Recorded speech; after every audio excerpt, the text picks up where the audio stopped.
What's up mga ka-technician? Nagbabalik ang Daily Printing Technician. Sa mga hindi pa nasusubscribe nyo guys, subscribe na kayo. Click na notification bell button, click on flash nyo rin ang mga videos.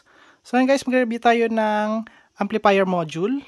So ang mga, yung IC na gamit dito guys ay TPA3255 na IC. So 300 watts yung capable niya. At ayan, binili ko siya guys, isa-isa. Sabihin natin na binili ko siya hindi sa parehas na online store guys. So binili ko siya ng separate, iba-ibang online store yung pinagbilhan ko nito. Pero ang ano niya, yung brand niya, pares lang guys. Pare-pares lang yung brand, pare-pares lang yung gumawa. So hindi ko lang alam bakit ganun ang nangyari. Kunyari sa isang store, okay, bakit nila or wala silang stock na ng ganito or ganyan. So pakita ko sa inyo yung ibig sabihin ko guys. So ngayon, puro modular yan. Ang gagawin nyo guys ay i-connect nyo siya. Pero syempre kailangan may alam kayo about sa input-output, mga ganyan, taka sa supply. Ayan. So simulan natin to. So eto guys, ibang store to kasi kung nakita nyo dito lang siya nakalagay. So ayan. Tapos ito ibang store din to kasi iba yung lalagyan niya guys. Etong ano na to, apat ay pares na store kasi pare-pares yung puti. Pare-pares yung lalagyan niya guys. So dito muna tayo guys. Etong ano na to, pag bumili kayo ng tong module na to, sa tone controller kasi ito guys, sa front tone controller. So ayan guys, kung nakita nyo, Uji audio. So kung makikita nyo guys din dito, ayan, ZK siya guys, ZK Pro 1 or PRO1, ayan, or PR01 pala. So ZK PR01 yung model niya. So ayan yung label niya nasa likod. Ito 12 volts up to 30 volts. Kasi kaya ganon dahil yung regulator niya is ayan, 78 12 na regulator. So output niya is 12 volts. Ang gamit niya ritong mga IC, ayan guys, so ayan yung number ng IC. Hindi gano'n makita pero tingnan natin guys. So ayan yung number ng IC, 2068D. Ayan na, 2068D. Okay, so ayan yung number ng mga IC na yan guys. Ayan. So, ang kagandahan din sa kanya is may ano siya guys, so ayan o, subwoofer. So meron siyang frequency dito para sa subwoofer. May volume control din para sa subwoofer. Tapos iba pa yung treble tsaka sa bass, ayan o, magkakaiba yan. Tapos ito sa main volume, ayan. Ngayon, yung amplifier kasi guys, wala ba? Or meron din. Pero, papakita ko rin sa inyo guys. Pag bumili kayo nito, kasama tong tatlong wire. Ayan. So, naka-shield wire po to guys. Okay, shielded po siya. 26 gauge kada isang wire. Saan na yan? Ito guys. 26 gauge yung per wire niya. Ito. So, ayan guys okay, tone control. Ayan. So, dito, ayan, para makita nyo guys na bago yan lahat. So, ito naman guys, ang gumawa nito ay ito, XY-LA02. So, ito guys ay halos kapares lang din ng ZK. Okay? Kasi kapag bumili kayo nito, may mapapansin kayo na etong tatlo na to wala to rito. So, baligay lang itsura niya. Okay? Halos magkapares doon sa original na ZK na brand. Sa ano naman to? Bluetooth. So, buksan na natin yan kasi para makita nyo yung itsura niya, guys. Ayan. So, Bluetooth po yan, guys. Bluetooth module. So, ito siya. Ayan. Qualcomm aptX. Ayan. So, Bluetooth siya. Ayan, guys. Okay. So, hindi ko pa mapapakita sa inyo kung paano to mag-work kasi kailangan ko muna siya pag-aralan or kailangan ko siya, guys, laruin kung paano ko siya i-connect. Ayan. So, input voltage nito ay up to 24 volts. 12 volts to 24 volts. Ang gamit niya namang regulator ay 5 volts. Ito, 0.5. Okay, guys. Tapos yung mga pindutan niya ito. So, standby, tapos ground, magiging standby. Tapos mute to ground is mute. Ito naman, guys, 1.8 volts to play pause. Siyempre, magiging play pause siya. Ito naman magiging volume, negative or previous. Ito yung next or volume positive. And then, ito naman, guys, kung nakita nyo itong lugar na to, so, ito yan, guys. Kada isang bilog, ayan. Okay, so 5 yan. 5 rin yung bilog dito. So, ayan. Kita nyo rin dito na left and right, tsaka ground. Ayan o. Left and right ground. Okay. So, ayan yung itsura niya, guys. Ituturo ko rin sa inyo, guys, kung paano to or paano siya i-connect. Okay? Para hindi rin kayo malito kung gagayahin nyo yung setup ko. Pero maganda to, promise. Sa quality pa lang alam ko na kasi nag-ano nga ako nag-design ako ng mga PCB. So, alam ko ang quality. Kung okay or hindi okay. Tsaka bago ko to binili, walang review nito. Wala akong nakikitang nag-review ng ganito. So, tinitignan ko lang siya sa picture niya, sa photo. Okay? So, ayan.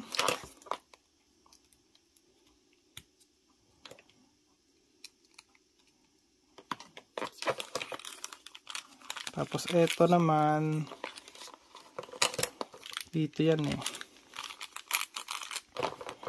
Pakita ko rin sa inyo, guys, kung paano ito ilagay.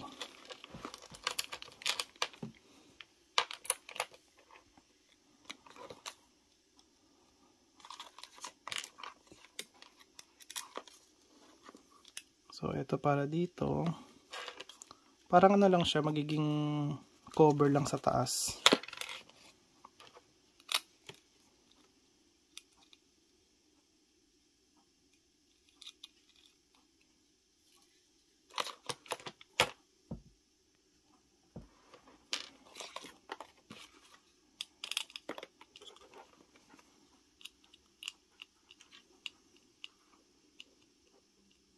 Yung ano nga pala nito, guys, yung etong paa niya ay ano po yan, magnetic. So, basta any type na magnetic na paglalagay nyo nito, tatayo agad to or didikit agad to, guys, kasi malakas yung magnet niyan. Rare earth magnet. Ayan o.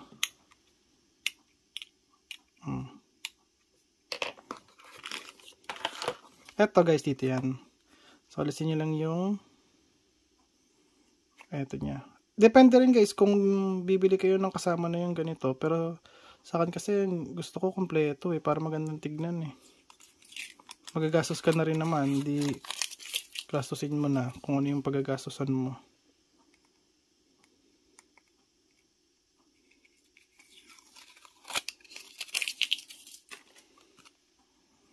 Siya nga pala, bago nyo makuha yung sinasabi nila na 300 watts, sa TPA3255 na amplifier.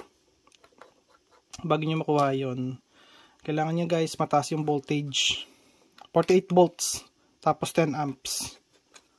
Okay? Para makuha nyo yung nasa 300 watts. Tapos kapag dalawang 300 watts naman siya, edi 20 amps yung 48 volts. Ayan. Yan yung itsura niyan guys.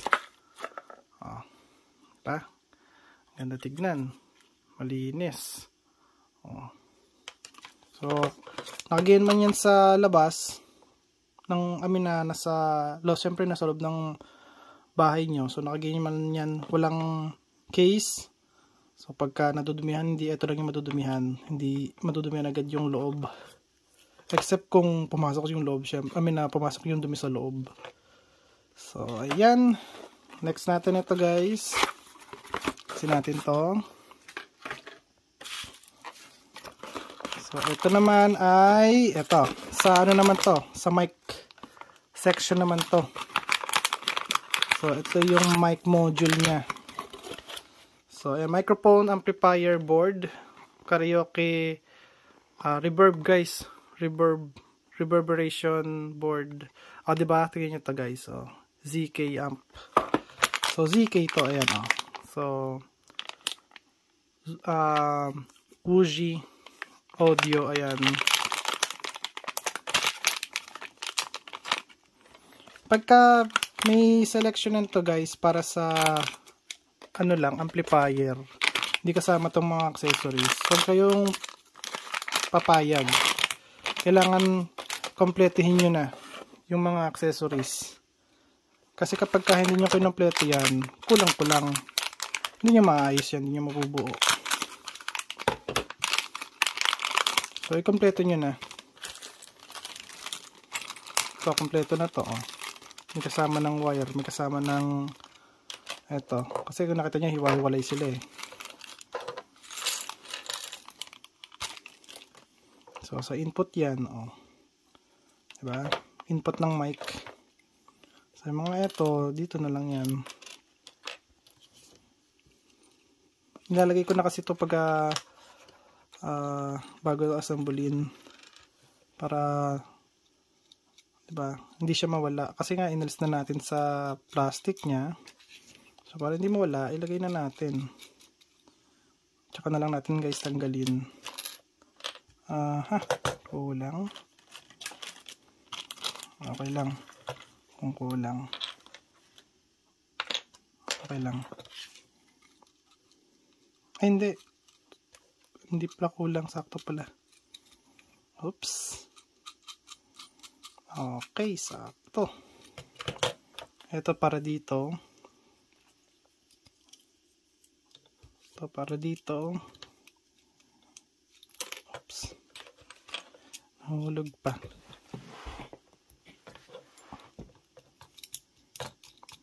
Yan, higpitan natin.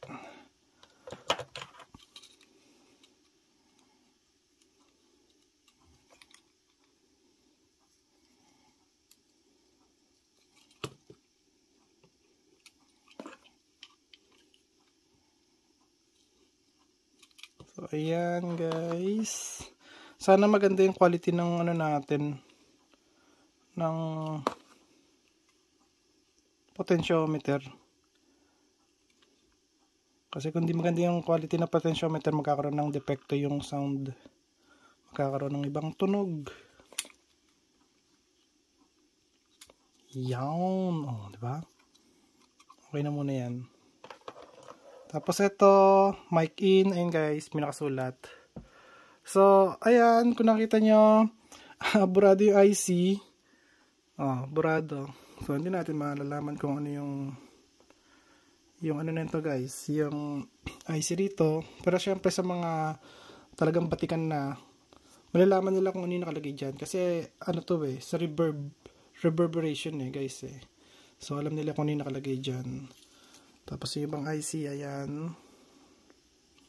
Ito, GS8722. So, yun yung number niyan.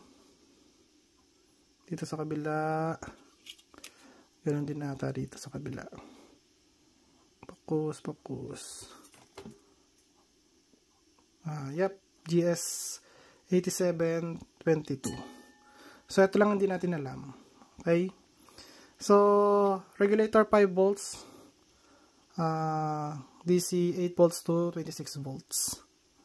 So, ayan guys. So, isa, dalawa, tatlong IC. Ano kaya yung ito? Ayan guys. So, nakasunod dyan ay B1, BG. Ayan. Pwede pa natin zoom in yan. Kung gusto niyo zoom in. Kung gusto ko pa-zoom in yan. Ma-zoom in ko yan. Ano. Okay. B1, BG yung nakasulat. So, ayan. Likod. Ayan siya guys. Okay. Piling ko ito guys. Programmable. Itong IC. Kasi kung titignan nyo rito, meron siyang may pin header siya rito. Para sa program. Ayan 5. Diba? Ground. G kasi is ground eh. So yung iba rito hindi ko na alam. TRKV. V is 4 voltage. Ground. Tapos ito na lang. KRT. So hindi ko yan sure. Baka clock to. Clock, receiver, tsaka transmit. Diba? Baka lang. Hindi ko sure guys. So ayan. Kalalagay lang dito.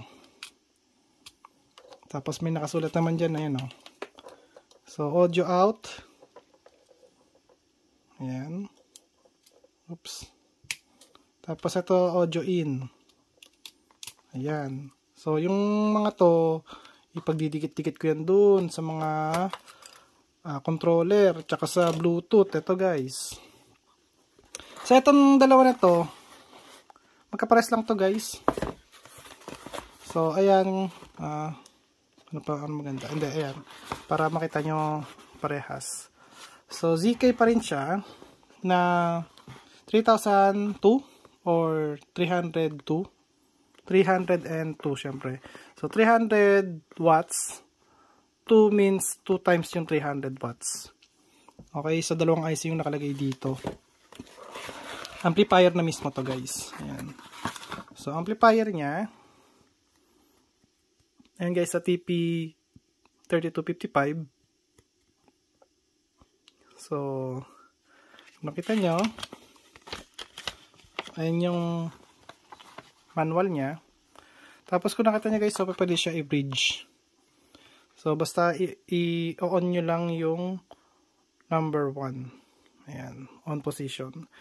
Tapos yung number 2 naman, kapag ka-in-on yan, automatic, yung cooling fan, kapag ka mainit na is, syempre, aandar na siya. So, ayan. So, tignan muna natin guys. Ayan. Basahin nyo kung ano yung mga nakalagay. So, ayan. So, 18 volts up to 50 volts. Ayan guys.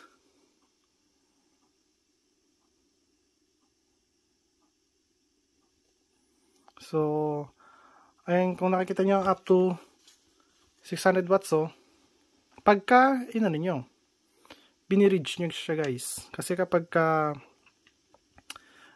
isa lang, kasi 2 channel siya guys, ayan kapag ka isa lang, syempre 300 watts. So, yung kabila kasi Chinese na guys Chinese. So ngayon, pakita ko sa inyo yung itsura niya. Oh, bigat. Grabe. Bigat niya guys. Oops. Tanggal pa yung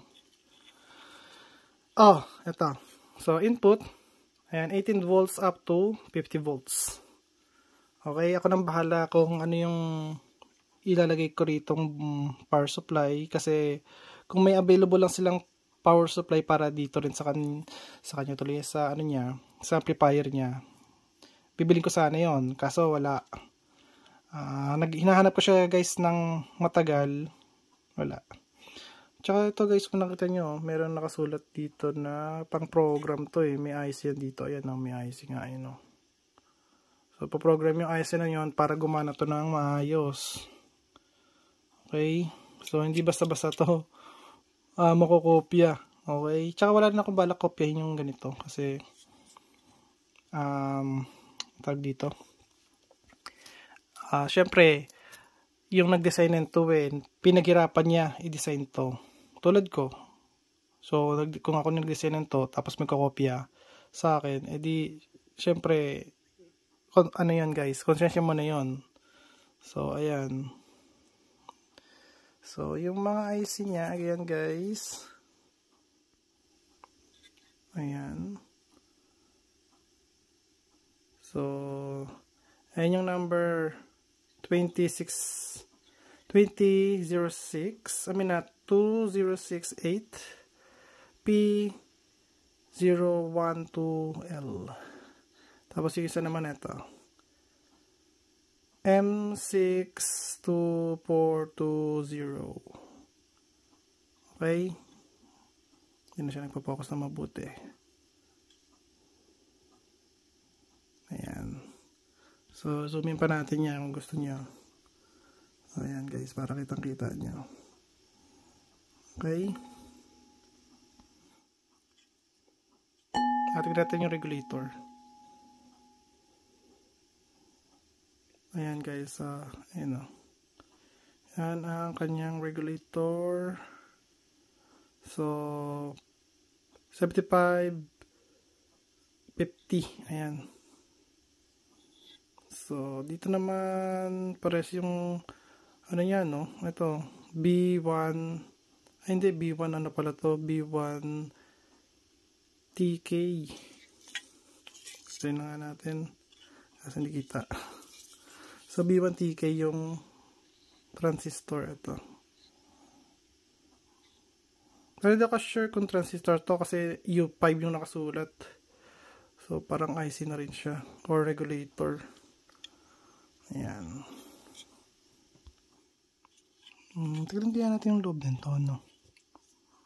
Parang, ano ako, curious. Sige, tignan natin yung loob nito, guys. Tatanggalin lang siya dito. Wait lang, guys, ha.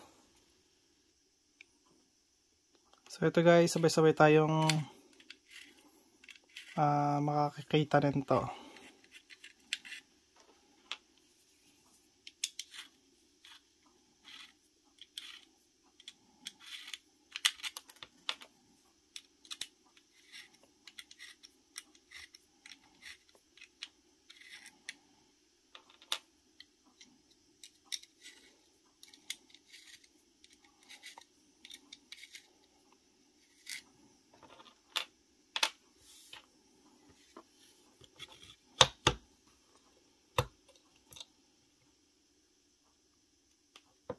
Oops, ayan na guys. Ay, isang IC lang pala gamit niya rito. Ayan guys, oh. Isang IC lang, kala ko dalawang IC. Ayan. So, ibig sabihin, sa isang IC, may dalawang amplifier guys. Left and right. So, bakit ganito? Tignan natin kung nasa yung number na ito. Ito guys, ito yung number niya. So, ayan guys, kung nakita nyo, 3255 yung number niya. So, dadagdagan ko ng ano to, ng tag dito, ng thermal paste. Kasi napakakunti ng thermal paste na nakalagay dyan guys. So, ayan, kung makikita nyo guys, meron siyang program.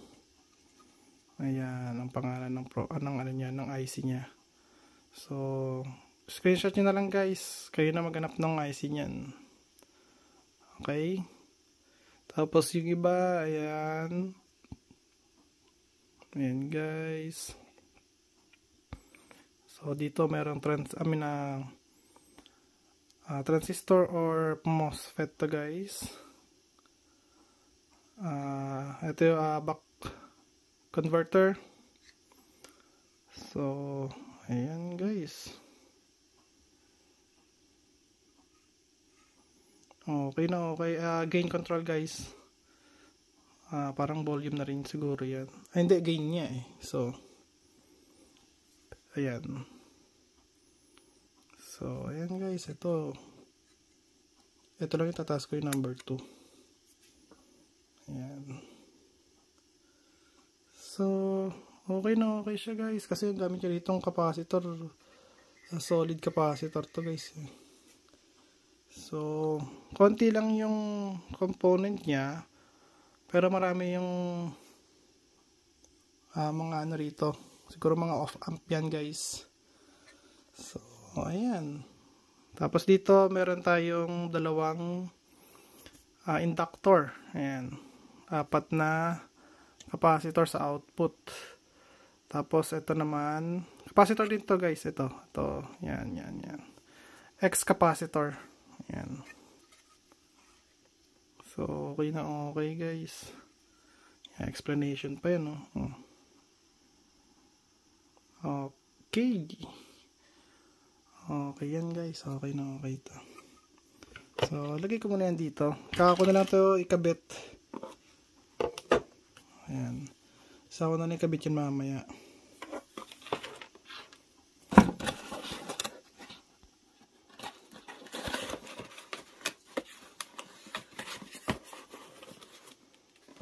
Hindi.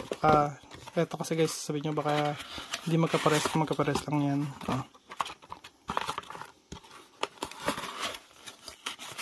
So, itong susunod natin guys, ito yung pinaka main amp talaga. Ayan. Ang laki niyan. Putik.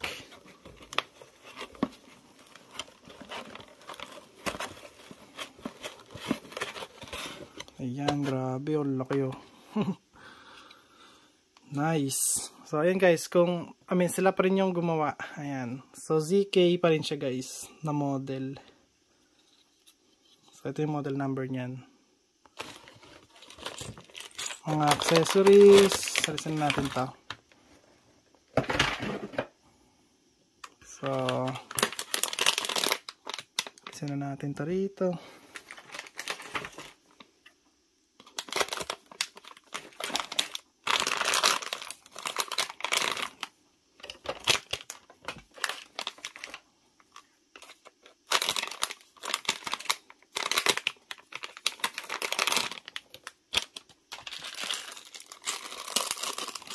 Mamaya na to.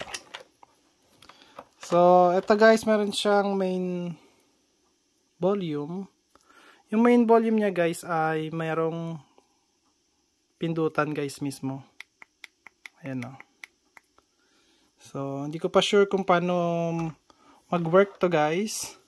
Pero, ayan, ito yung main volume niya. Tapos, ito na yung sa tone control. Ayan. So, pwede to guys anihin, tanggalin. Pero sa akin, hindi ko muna tatanggalin to. Ayan ko muna ng dikit-dikit sila. So, ayan, kung nakikita nyo, meron siyang V-cut. Ayan o. So, pwede ko siyang putulin. Ayan o. Ano siya. Nagwi-wiggle-wiggle. Dito siya guys nilalagay. Ayan, dito. So, yung nag-iisa na to, dito yan guys ilalagay. Ayan, sa main volume. Ayan guys. Tapos sumunod dyan, kayo nang bahala kung saan nyo lalagay itong mga to. Pero, syempre sa ganito ako sunod-sunod. So, bass, treble, subwoofer volume, at subwoofer frequency. Okay, maganda to may subwoofer frequency guys kasi pwede nyong baguhin talaga yung subwoofer. Maganda talaga yung kakalabasan niya. So, ayan. Yung mga ginamit niyang IC kanina or yung mga op amp, ayan guys. Halos pare-parehas lang. Ayan guys, nakita nyo. Tapos meron siya ditong Bluetooth. Ito. Ayan. Audio in, audio out. Kitang-kita nyo guys. Tsaka may configuration nga pala dito guys. Ito. Yung tatlo na to. So kapag gumamit kayo nito, Kailangan alisin yung tatlong 0 na yan na 0 ohms. Okay, so pag gumamit kayo rito sa dalawa na to, alis na agad yan tatlo na yan. Kasi itong tatlo na to, konektado yan dito sa may Bluetooth. Okay, so kung gusto nyo gamitin ito, alis nyo na yan. Tapos dito, eto guys, sa subwoofer. So kapag may amplifier kayo, yung amplifier nyo pwede nyo gawing subwoofer. So kaya, yung akin guys, may dalawa akong amplifier. Dito ko ilalagay yung amplifier na yun. Yung ito guys, ito. So ito, nakalagay yan guys dito. So pagkasamahin ko yan dyan. Kaya sabi ko sa inyo, paglalaroan ko muna to bago ako sa inyo guys, final na review kung maganda ba ang tunog nito or maganda lang yung design. Ayan guys, pero ang ganda talaga yung design niya guys. Yun ang nagustuhan ko sa kanya, malinis ang pagkakadesign. Pero ang tanong, maganda kaya ang tunog? Yun lang yung doon guys. So ayan. Uy, ayaw na mag-focus mabuti.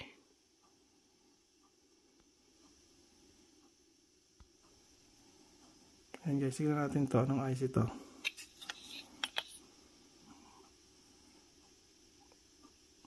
Ano yun, brado? Hindi, meron eh. Okay, ayan, meron. Regulator to guys. Back converter pala. Up to 80 volts yan guys. Kaya yan, from 80 volts input.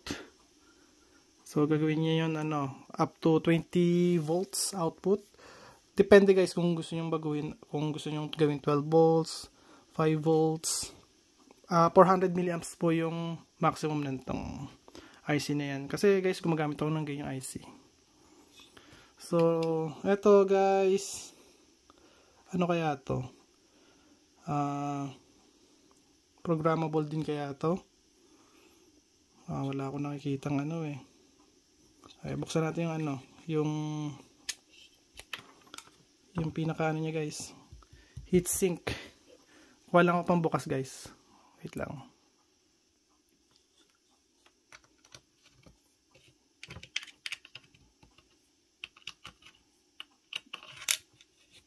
Gagandaan dito guys, gamit niya Allen wrench. Allen screw pala. So hindi siya gumamit dito ng Phillips para hindi dumulas, kasi kapag Phillips ang gamit dito, dumulas. Tapos matamaan yung board at naputol yung mga vias. Patay ka na. Ayusin mo ng maayos yun. Oh, ito guys, maganda. Dalawa yung amplifier niya. Amplifier IC, ayan. So wala akong nakitang rito, program. Ayan, wala akong nakitang katulad dito. Ito kasi may program guys may program IC siya Ito wala. Di ko sure bakit di nila nilagyan nun. Kasi kapag ibang nakabili nito, pwedeng makopya. Kakopyahin nila to kasi walang ganoon Tapos yung mga IC, kita pa yung mga number ng IC. So, yun ang downside ng ganyan. Nagbenta sila ng magandang klase. Ayan. Ganda rin, Input voltage, 18 volts to 50 volts. Ayan. So, ang IC niya guys, ganun pa rin TP. Na 3255, sorry. 3255. Yeah, 3255 guys. Ayan IC na gamit niya. 3255. Alisin natin to. Ayan guys. So, zoom in natin. Ayan guys, 3255. Dito sa kabila, ganun din ito. 3255. So, dagdagan ko lang ito ng thermal pace. Mamaya. Yan. 32:55. Uy, focus. Ay, no focus.